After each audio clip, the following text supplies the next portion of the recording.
Hello everyone, good morning, જય Shri Krishna, Har Har Mahadev. New બ્લોગમાં બધાનું સ્વાગત છે. અને આજ છે શ્રાવણ માસ, આજથી શ્રાવણ મહિનો બેસી ગયો છે. જો મંદિરમાં આપણે પૂજા પાઠ કરી નાખ્યા છે. અને મિત્રના પપ્પા વહી ગયા છે, કેમ કે આપણે આપણો ધર્મ હોય તો કરવા જ પડી ગયા છે મંદિરે, અને બધાને ચાંદલાને બધું કરવાનું હોય, એટલે એના આપણે કે નિત્ય કર્મ કરવું પડે. આપણો ધર્મ છે એટલે આપણે બધું કરવાનું. તો એના પૂજા પાઠને એમાં વ્યસ્ત છે. ને આજ જો હજી તો રસોઈ નાસ્તો કાંઈ બનાવ્યો નથી, કેમ કે આજ પાછું બહાર જવાનું છે. ક્યાં જવાનું છે થોડુંક મિત્રના પપ્પા આવે પછી તમારી સાથે શેર કરશું.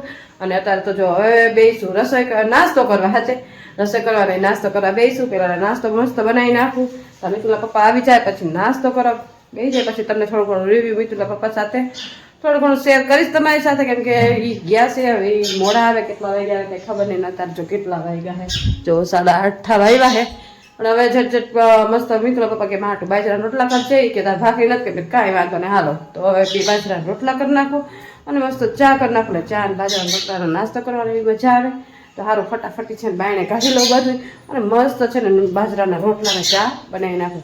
ચાલો આપણે જો આજ શ્રાવણ મહિનો છે ને આજ છે પહેલો દિવસ. તો આપણે જો મહાદેવની પૂજા તો કરવા જાય જ છીએ, પણ આ શ્રાવણ મહિનાથી આજથી છે ને આપણે જ્યાં સુધી મહાદેવની પૂજા થાય ત્યાં સુધી કરશું. તો જો અહીંયા મસ્ત છે ને ફૂલ લઈ લીધા છે, બેલપત્ર, 2 લોટા જલ.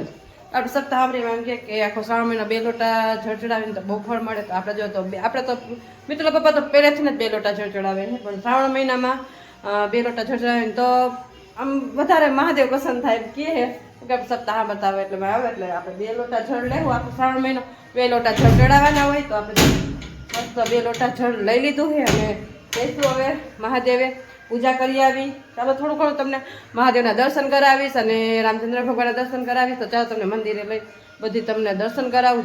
ચાલો આપણે આવી ગયા છીએ મંદિરે, પૂજા પાઠ ને બધું કરી લીધું છે. ને અહીંયા જો મસ્ત આપણું મંદિર છે. અહીંયા મિત્રના પપ્પા પૂજા કરવા આવે છે. રોજ આજે તમને દેખાડશે ને વિડીયોમાં પૂજા કરવા જાય છે. એ આ મંદિર છે અમારું રામચંદ્ર ભગવાનનું. આ મારો ચોરો છે આમ જો. અને આમ જો તમે રામચંદ્ર ભગવાનના તમને નજદીકથી દર્શન કરાવું બધા ભગવાનના. જો રામ, લક્ષ્મણ, સીતાજી, અને જો આ લડ્ડુ ગોપાલજી અમારા ઠાકર ભગવાન. આમ જો આ વિષ્ણુ ભગવાન. જો આ અમારું મંદિર છે. મિત્રના પપ્પા રોજ અહીંયા પૂજા કરે. મેં અત્યારે મહાદેવની પૂજા કરી લીધી છે. અને આ તમને આખું મંદિર જો તમને બતાવ.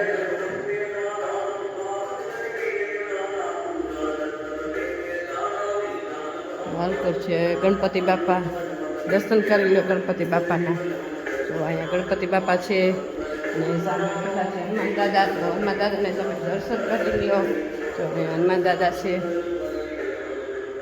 અને ફરતી આપણે થાય છે પરિક્રમા. એટલે આપણે છે ને મંદિર રીતના બનાવ્યું છે ને કે જો ફરતી પરિક્રમા થાય તો આ પરિક્રમા આ સાઈડ બધા આવી રીતે પરિક્રમા કરે ત્યારે બધા પૂજા પાઠ કરવા આવે ને એમ જો આ રીતના બધું પરિક્રમા માહિતમ હોય. તો આ રીતના મંદિરનું બધું ચાલો તમને દેખાડું. અને જો આ બધું ફરતું વ્યૂ. અને અહીંયા જો બાયણે નીકળતા જ જો આરકોટ મહાદેવનું મંદિર છે. જો અહીંયા આપણે મહાદેવની પૂજા કરી લીધી છે. જો અહીંયા મહાદેવના દર્શન તમે પણ કરી લ્યો બધા મહાદેવના દર્શન. અને અહીંયા જો આપણે લોટોની બધું પડ્યું છે તો આપણે લોટોની બધું લઈ લેવું.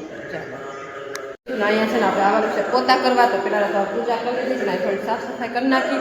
અને અહીં જો મસ્ત આવી રીતે ધૂન વાગ્યા રાખે. અને આમ જો આપણે બિલ્લી ક્યાંય છે છેટે લેવાનું છે. જો સામે બિલ્લીનું ઝાડ છે. જો અહીંયા જેવું મંદિર છે ને એમ જો વ્યૂ બહુ મસ્ત આવે છે. અને અહીંયા બિલ્લીનું બધું છે. બિલ્લીનું ઝાડ પણ અહીંયા જ છે. એટલે કોઈને મહાદેવને બિલીપત્ર ચડાવવું હોય ને તો એ લઈ આવવા ન પડે ભેગા. અહીંયાથી તોડીને મહાદેવને ચડાવી લે. જો સામે મહાદેવનું મંદિર જો મહાદેવનું. અને અહીંયા છે રામચંદ્ર ભગવાન. તો ચાલો આપણું હવે મંદિરના દર્શન થઈ ગયા. હવે છે ને કચરા પોતા થોડા ઘણા કરવાના છે, સાફ સફાઈ. કેમ કે અહીંયા મિત્રના પપ્પા કરી ગયા હતા, પણ તોય આપણે થોડું ઘણું કીધું કરાવું તો આ થોડી કીડીઓને એવું બધું નીકળ્યા રાખે. મિત્રના પપ્પા ક્યાં ફીનાવાળું પોતું માર દે. એટલે કેમ કે તારા વરસાદી વાતાવરણ છે ને એટલે નીકળ્યા રાખે. ફીનાવાળું પોતું માર દે. ચાલો ચલો આપણે બેસી ગયા છે રસોઈ કરવાનું. આજે બનાવવાનું છે પતિકા કારેલાનું શાક. તેથી રેસીપી નથી આપી, પણ આજે હું તમને પતિકા કારેલાના શાકની રેસીપી આપીશ. જોઉં આ છે ને આપણે ડાયરેક્ટ વઘારવાનું છે કારેલાનું શાક. એટલે કઈ રીતના પ્રોસેસ કરવું થોડી ઘણી તમને રેસીપી આપીશ. એટલે તમારે ઇઝી રહે. ઓલું બાફવાનું ની બધી પીંછણ થાય. થોડી ઘણી પ્રોસેસ બતાવું તમને. તો ચાલો પહેલાં કારેલા કટ કરી લો અને પછી તમને આગળ પ્રોસેસ બતાવું. ચાલો કારેલા કટ કરી લીધા છે. જો આ રીતના આપણે છાયલું કાઢી નાખવાની છે, પછી જો આ રીતના આપણે કટ લગાવી લેવાની છે. અને હવે છે ને જો આ વચલામાં બી છે, આ બી છે ને આપણે ચાકુ વડે કાઢી નાખવાના છે. તો પેલા લાને કાઢી નાખીએ. જો બી આટલા બધા નીકળ્યા. જો આ બધા કારેલામાંથી આ રીતના ગોળ ગોળ પતિકામાંથી જો બી કાઢી નાખ્યા અને બી એક સાઈડ મૂકી દીધા. અને હવે છે ને આમાં આપણે મીઠું એડ કરશું. જો આમાં મીઠું નાખીને અને પછી તેને 10 મિનિટ રાખી દેવાનું. આ રીતના મીઠું એડ કરી દેવાનું છે અંદર. જો મીઠું એડ કરી દીધું અને મીઠું છે ને બધું મિક્સ કરી દેવાનું. આ રીતના બધું મિક્સ થઈ જાય ને અને પછી છે ને આને આપણે 10 મિનિટ રાખી દેવું. એટલે પાણી છૂટી જાય ને બધી કડવાશ નીકળી જાય. એટલે જો મીઠું મિક્સ થઈ જાય ને આખા બધા કારેલામાં મીઠું લાગી જવું જોઈએ. એટલે મીઠું લાગી જાય ને એટલે એને કડવાશ બધી જો પછી પાણી છૂટશે અને બધું કડવું પાણી નીકળી જાય. પછી આને 2 વખત વોશ કરી નાખવાના કારેલાને. અને અત્યારે ઘડીક વાર રેસ્ટ આપશું. અને 10 મિનિટ જ રાખવાના હોય છે. હજી વાર ન રાખવાનું. 10 મિનિટ રાખશું ને તો ઓટોમેટિક આમ છે ને મીઠું બધે લાગી જાય ને પાણી મીઠારું થઈને નીકળી જાય. પછી 10 મિનિટ પછી છે ને ધોઈ નાખવાના કારેલાને. 2 પાણીએ ધોઈ નાખવાના. એટલે ખારાશ બધી નીકળી જાય ને કડવાશ બધી નીકળી જાય. અને પછી પાતળું વઘારી નાખશું. તમે પ્રોસેસ બતાવશો. પણ અત્યારે તો જો આ મીઠું જો મસ્ત હવે મીઠું લાગી ગયું છે. અને હવે છે ને આને આપણે 10 મિનિટ ઢાંકીને મૂકી દેવું. ચાલો આપણે કિચનમાં ને આમ જો આપણે કારેલાની 10 મિનિટ થઈ ગઈ છે. હવે છે ને આપણે નળથી પાણી બધે વોશ કરી નાખશું. આને 2 મિનિટ આ રીતના રાખી દેવાનું. અને મસ્ત છે ને એમ જો આ રીતના છે ને 2 વખત 2 પાણીએ છે ને આપણે આને ધોઈ નાખવાનું. એટલે મસ્ત છે ને જેટલું ખારું પાણી હોય ને એટલું બધું જો આ રીતના ચોડી અને મસ્ત 2 વડે 2 પાણીએથી ધોઈ નાખવાનું. આ પાણી કાઢી નાખવાનું. પછી બીજું પાણી નાખીને એને વોશ કરી લેવાનું. તેલ મૂકી દીધું છે ને જો એમાં છે ને આપણે લસણ કેટલું બધું એમાં જેટલું લસણ નાખીને એટલું શાક મસ્ત બને. એટલે જો આપણે લસણ કેટલું બધું ખોલી નાખ્યું છે. અને બધું આજે છે ને આજે લસણ ને કારેલાનું શાક, લસણવાળા કારેલાનું શાક બનાવશું. એટલે લસણ જેટલું જાજુ નાખીને એટલું શાક મસ્ત બને. અને અહીંયા જો 2 વખત વોશ કરીને અને આ રીતના કારેલા આપણે ધોઈ નાખ્યા છે. હવે જો મસ્ત આપણે બીજું કાંઈ એડ નથી કરવાનું. લસણ જ નાખવાનું હોય. લસણ આવી જાય એટલે કારેલા એડ કરી નાખવાના છે.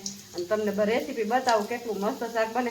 ઓલી વખતે રેસીપી એટલે નહોતી બનાવી. મેં પહેલી વાર શાક બનાવ્યું હતું પણ એટલું ખાવામાં મસ્ત હતું. કારેલા જો મિતુલના પપ્પા તો હર મહાદેવ મહાદેવ સીતારામ ભોલેનાથ. આજ શ્રાવણ મહિનો છે એટલે હવે હરોજ મહાદેવ જય ભોલેનાથ. જય ભોલેનાથ. જોઈએ તારે હવે એમના કામકાજ પૂજા પાઠમાંથી નવરા થયા ને આપણે બનાવી છે રસોઈ. અને આમ જો મંદિર લઈને બેઠા એટલે કામ તો કરવું પડે ને. ચાલો મસ્ત છે ને આપણે જુઓ આ રીતના આપણે આવી ગયું છે ને આ રીતના આપણે કારેલા એડ કરી દેવાના છે. શાક એટલું ટેસ્ટ થાય ને. અને કડવું તમને નહીં લાગે કારેલા. થોડી તો કારેલા હોય એટલે કડવાશ તો બતાવે પણ એમ કે તમને આમ લાગે નહીં પણ ખાવામાં એટલું ઈઝી રહે. જો આ તેલમાં છે ને જાજી વાત ચોળવાના કારેલાને. આ રીતના આપણે ત્યાં સુધી થોડાક ઓલા ચડી ન જાય ને ત્યાં સુધી છે ને કારેલા હલાવ્યા રાખવાના.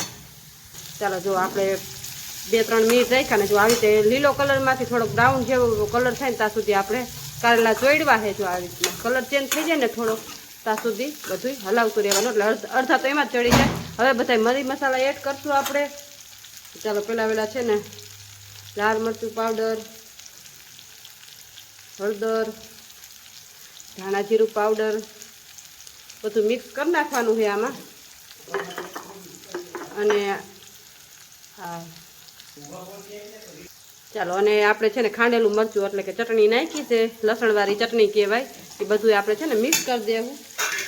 અને મીઠું છે ને નમક છે ને થોડુંક ઓછું નાખવાનું. કેમ કે આપણે કારેલામાં નમક નાખ્યું હોય એટલે સ્વાદ અનુસાર આપણે નમક નાખશું. નકર પાછું ખારું થઈ જાય. અને જો આવી રીતના બધું પછી છે ને મિક્સ કરી દેવાનું. અને ખાંડ નાખવી હોય તો આમાં તમે ખાંડ નાખી શકો. પણ આપણે છે ને આપણે ગોળ લઈ લીધો છે. કેમ કે આપણે ખાંડ થોડીક નથી ખાતા એટલે છે ને ગોળ આ રીતના એડ કરી દેવાનો અંદર આ રીતના. અને બધું છે ને મિક્સ કરી દેવાનો છે મસાલો. ચાલો જો આ બધું મિક્સ કરીને થોડુંક છે ને પાણી એડ કરવાનું આમાં. કેમ કે પછી છે ને મસાલો બરી ન જાય ને એટલે મસ્તી થોડુંક પાણી એડ કરી અને આમ કેમ કે લસણવાળી ચટણી નાખી હોય ને એટલે ગાંગડા ન રહીએ. તો આ રીતના બધું મિક્સ કરી નાખવાનું છે. ચાલો જો બધો મસાલો મિક્સ થઈ ગયો છે. હવે એમાં આપણે પાણી એડ કરશું કારેલા ચોળવવા માટે. ચાલો તો બધું પાણી એડ કરી દીધું છે આમાં. અને આને 10 થી 15 મિનિટ આપણે 10 મિનિટ ચડવા દેવું. ચાલો જો આ રીતના આપણે મૂકી દીધું છે. અને 10 મિનિટ ચડી જાય ને પછી આપણે છે ને એમાં ચણાનો લોટ એડ કરવાનો છે. તમારે જેટલો ચણાનો લોટ નાખવો હોય એટલો તો ચડી જાય ને જો મસ્ત. હવે છે ને આને આપણે ચડવા દેશું અને ઢાંકી દેશું કૂક ખાવા માટે. અને અહીંયા જો આપણે ચણાનો લોટ લઈ લીધો છે, તો ચણાના લોટમાં તો પ્રોસેસ કરવાની છે. આ રીતના ચણાનો લોટ તમારે જેટલો નાખવો હોય એટલો લેવાનો, શાક હોય એ પ્રમાણે લેવાનો ચણાનો લોટ. અને પછી એમાં આપણે તેલ એડ કરી દેવાનું અને પછી છે ને આને મિક્સ કરી નાખવાનું આ રીતના. અને મિક્સ કરી નાખવાનું અને પછી છે ને થોડુંક તમને પાણી રહે ને મિક્સ કરી નાખશું અને એમાં થોડુંક પાણી રહે ને પછી એમાં ચણાનો લોટ એડ કરી નાખવાનો. એ તમને બતાવીશ પ્રોસેસ. તો પહેલા છે ને ચણાનો લોટ મસ્ત આપણે મિક્સ કરીને અને એક વાર રાખી દઈએ. ચાલો આપણે કારેલા મસ્ત જો અહીંયા છે ને મસ્ત ચડી ગયા છે. જો આ રીતના આપણે તમે દબવી જોવાનું, જો આ રીતના જોવાનું, જો આ દબાઈ જાય છે તો મસ્ત કારેલા આપણા ચડી ગયા છે. તો હવે છે ને જો આપણે ચણાનો લોટ છે ને આમાં ફરતી કર વેરી દેવાનો છે, આ રીતના એડ કરી દેવાનો છે. અને પછી છે ને 5 મિનિટ અને 2-3 મિનિટ જ છે ને આપણે વેરી દીધો છે ચણાનો લોટ. અને છે ને 2 થી 3 મિનિટ આપણે ઢાંકીને રાખી દેવું. ચાલો પછી છે ને આ રીતના આપણે છૂટો પાડી દીધો છે. હવે છે ને આને ઢાંકી દેવું 2 થી 3 મિનિટ જ. રસો અંદર ચણાનો લોટ વરાળેથી ચડી જાય ને જો આ રીતના ઢાંકી દીધું છે એટલે વરાળેથી ચડી જાય ને પછી આપણે મિક્સ કરી નાખશું એટલે મસ્ત આપણું કારેલાનું શાક રેડી. ચાલો 2 થી 3 મિનિટ થઈ ગઈ છે ને આમ જુઓ. હવે છે ને આપણે આને મિક્સ કરશું અને ગેસની ફ્લેમ છે ને ધીમી રાખવાની. જો આપણે હાવ ધીમી રાખીએ નકર છે ને બરી નીચે ચોટી જાય. હવે છે ને આપણે લોટ રાખ્યો હતો ને એને બધોય આપણે મિક્સ કરી નાખશું આ રીતના. મિક્સ કરીને અને તેલ છૂટું પડે ને ત્યાં સુધી આપણે મિક્સ કરવાનું છે ધીમી ફ્લેમમાં. ગેસ ફૂલ નથી રાખવાનો, ગેસ ધીમો જ રાખવાનો. જો આપણું મસ્ત લસણવાળું કારેલાનું શાક રેડી છે. જો જોતાં જ મોઢામાં પાણી આવી જાય ને એટલું મસ્ત શાક. અને અમે પહેલી વાર બનાવ્યું હતું તો એટલું મસ્ત બન્યું હતું એટલે મેં કીધું કોઈને આપણા વ્યુઅર્સને કોઈને બનાવવું હોય ને તો રેસીપી એકદમ સરસ છે ને ઇઝી છે. બાફવાની કાંઈ ઝંઝટ નહીં, પાછળ જ વઘારવાનું. થોડીક કારેલા જઈએ ઓલા કટ કર્યા હોય છે બી કાઢવાનું થઈએ થોડીક વાર લાગે, બાકી તો હાવ ઇઝી છે. અને શાક ખાવામાં એટલું ટેસ્ટ બને છે કે વાત જ પૂછોમાં. જુઓ અને કડવું નથી લાગતું એટલું મસ્ત બને. જો આપણું શાક મસ્ત કારેલાનું આ લસણવાળા કારેલાનું શાક બનાવ્યું છે. લસણવાળા કારેલાનું શાક અને એટલું ટેસ્ટ સારું. હાલો જો શાકની રેસીપી તમને આપી દીધી છે. જો આ મસ્ત આપણે લોટ પણ રેડી કરી નાખ્યો છે. તો હવે શાક થઈ જાય એટલે આપણે રોટલી બનાવી નાખી. ચાલો વાગી ગયા છે 2:30 અને જો હવે છે ને આપણે રાજકોટ જવાનું તૈયાર થઈ ગયું. વચિતાનું રાજકોટ જવાનું થઈ ગયું છે કારેલા. હવે જો રાજકોટ થોડી ઘણી ખરીદી કરવાની છે અને બીજું શું કામકાજ છે એ બધું તમને કહેવું. અત્યારે તો જો મિતુલના પપ્પા છે ને કંઈક લખે છે. શું લખે છે કારેલા? પછી તમને થોડીક આજકાલમાં તમને થોડી ઘણી ખબર દેવાની છે તો કાલે દેવું કાલના વિડીયોમાં આપશું. આજ તો રાજકોટ જ જઈએ તો ખુશ ખબર. અને જો વચિતાના રાજકોટ જાય છે તો હવે થોડું ઘણું વટાણું કરતા આવી, રાજકોટ થોડું કામ છે એ કરતા આવી. એનો અપડેટ તમને કાલના બ્લોગમાં આવશે. એનો અપડેટ શું હાટું ગયા હતા રાજકોટ અને શું કામ શું દેવાનું હતું એટલે ગયા હતા. એટલે જો અત્યારે તો થોડું ઘણી ખરીદી કરવાની છે તો ખરીદી કરતા હોય. કાંઈ શું કેવું તમારું? હે હાલો તમે લખી લ્યો પછી જાય રાજકોટ હતા તો લખવામાં બીજી છે.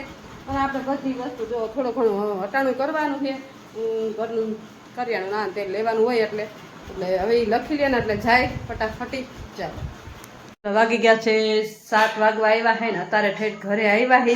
અને વરસાદ તો એટલો ચાલુ હતો ને જો હજી આપણે ભીના થઈ ગયા ને હાવ પલરી ગયા છે, લોતપોત થઈ ગયા. એટલો વરસાદ રાજકોટમાં તો ચાલુ હતો અને બધું વટાણું કરી આવ્યા છે પણ અત્યારે થાકી ગયા છે. અત્યારે મોડા આવ્યા એટલે હવે કાંઈ તમને થોડું ઘણું આજ તો કાંઈ બતાવીશ જ નહીં શું ખરીદી કરી આવી. તમને કાલે બતાવશું શું ખરીદી કરી આવ્યા હી બધું અને શું કામ હાટું હતા. કાલે થોડુંક તમારી સાથે શેર કરશું પણ અત્યારે તો છે ને હાવ લૂઝ થઈ ગયા છે.